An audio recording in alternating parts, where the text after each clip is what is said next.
Donc on va commencer par le commencement. Une fois qu'on a allumé ça, on le branche ici. On synchronise des micros ici. Et on met les volumes au max. Ok. Plus bas ni, très bas ni. Donc on le met au max, puis on le met aussi au max. Une fois que c'est bon, puis on branche les deux baffles là. On vient sur la dernière sortie, nous brancher sur une input, puis du fi. Maintenant, vu que branché, on gère les low. On a défini tout, les high, on gère tout. Et puis, selon la configuration du lieu, on verra comment le régler. On met toujours le volume à 0.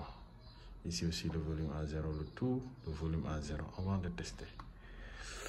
Ici on vient, ça c'est le wireless que je mets pour le micro sans fil que je mets derrière la tête. Bon, je vais utiliser le micro portatif. D'accord? Donc, bi mon micro, bi nek ni. Bi mon micro, bi ni nek fini sama kanam. Ok. Maintenant, configuration yangini. Gain je l'ai poussé un peu vers là. Ok, pour avoir encore une bonne sortie de ma voix. Compression bi, je l'ai mis au milieu.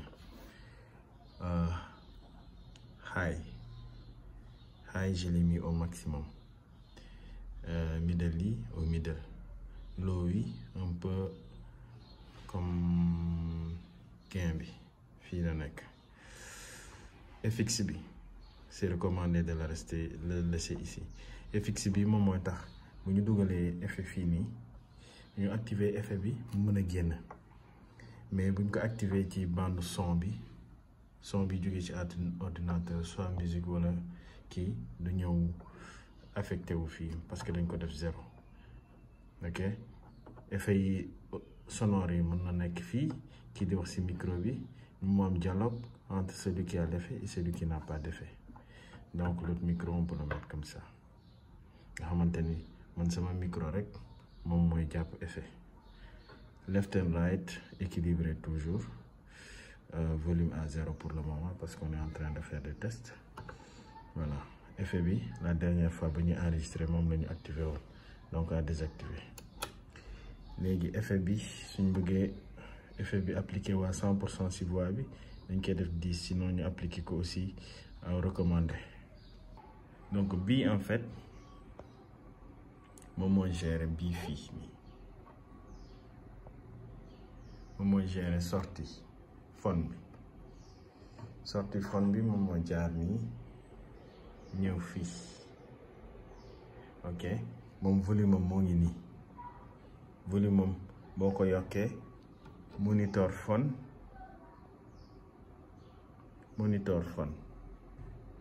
ok bi monitor stereo level gis nga mooy ñaari boo branché fii mu jox la volume boo branché fii mu jox la volume.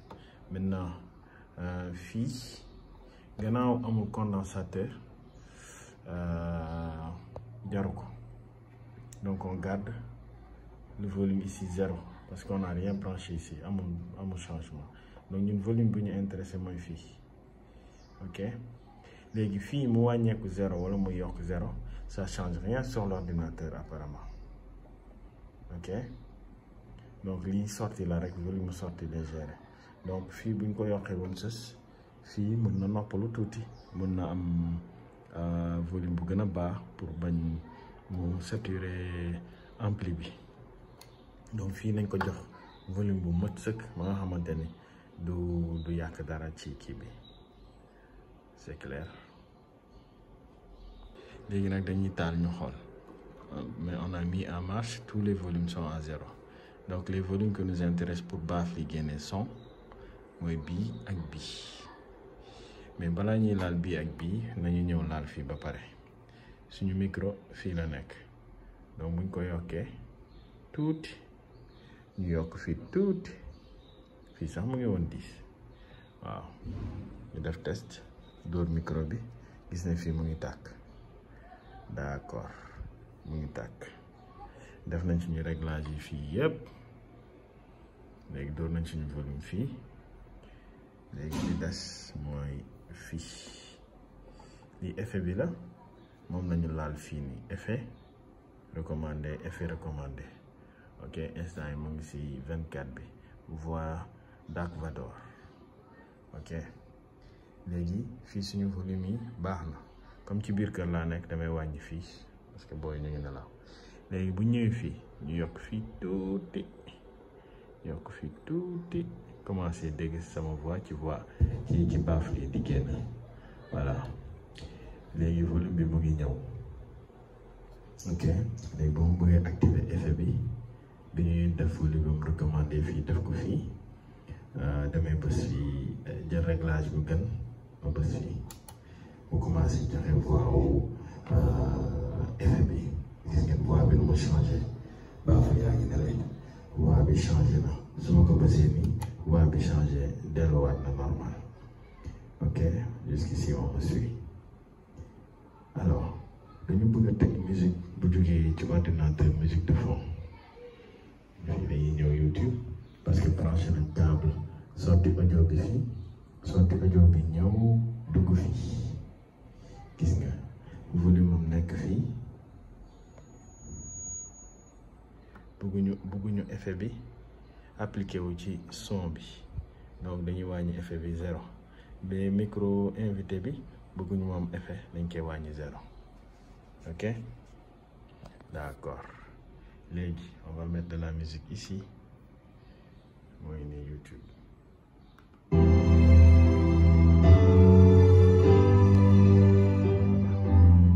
dañ xawoon yokk volume bi parce que fii dañ ko yokk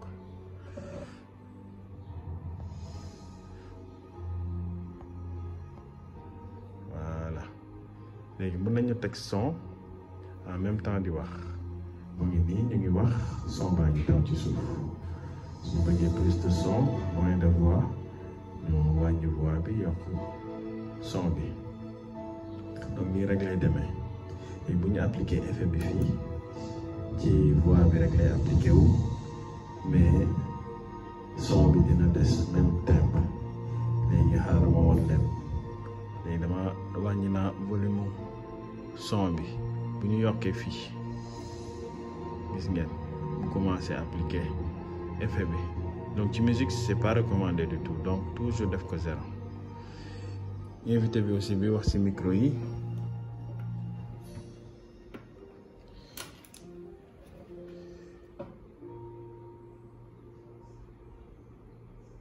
ok buy wax ci micro yi